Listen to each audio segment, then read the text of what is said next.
Welcome to Tetronic. The following video is going to demo using the Series MDO for some basic RF measurements with the IoT device. Before I started, here is the item I use for the demonstration. I have two TI IoT evaluation board as a device under test, a SMA cable to connect from the RF module to the RF input on the scope, and then an N to SMA adapter for the RF input. The standard accessory only includes the N to BNC adapter. In this case, the N to SMA adapter will be needed instead. A SMA antenna as the second device for nearby channel transmission. Let's get started. I'm connecting the SMA socket on the dot, which is intended for the SMA antenna, to the scope.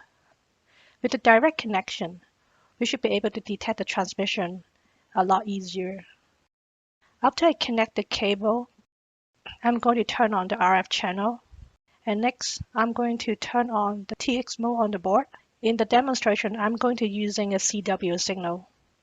And right now, you can see the signal on the screen. First, I'm going to adjust the reference level. The default setting is set to 0 dBm. I have set up the board is transmitting around 10 dBm. Let's just start to set to 15 dBm as the reference level. Next, I'm going to set up the center frequency. In the case where you do not know the center frequency, I probably suggest you to expand the span to view a wider frequency range.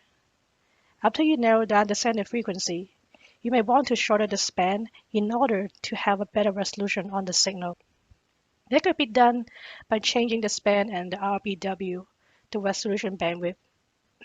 With the built-in spectrum analyzer, you could adjust directly for the RBW to achieve the resolution you need.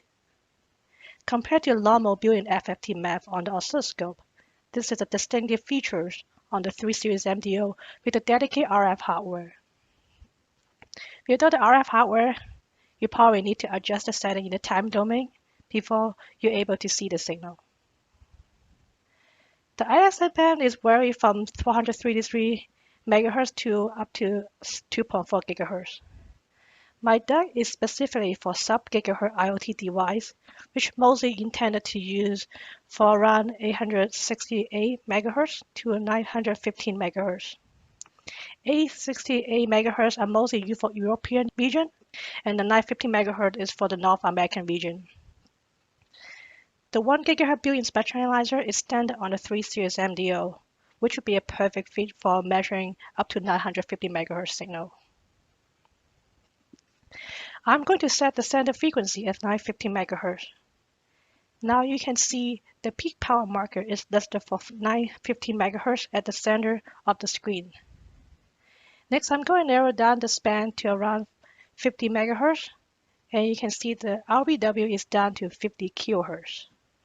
And that will allow you to see more detail of the signal. You could also use the RF auto measurement, such as the RF power. The measurement reading is going to show on the right-hand side of the screen. Next, I'm going to adjust the span down to 2 MHz to put more marker to see multiple peaks around the center frequency. You can see the center frequency is vary about from 950 MHz to 915.005 MHz. And that allows you to see the center frequency offset is around 5 kHz. The sub-gigahertz range, a mostly unlicensed band, is not as strict as the 2.4 GHz. For the 2.4 GHz IoT application, you probably will want to use similar method to see the approximate RF power spectrum density to see if it meets your local requirement. Thank you for watching. See you next time.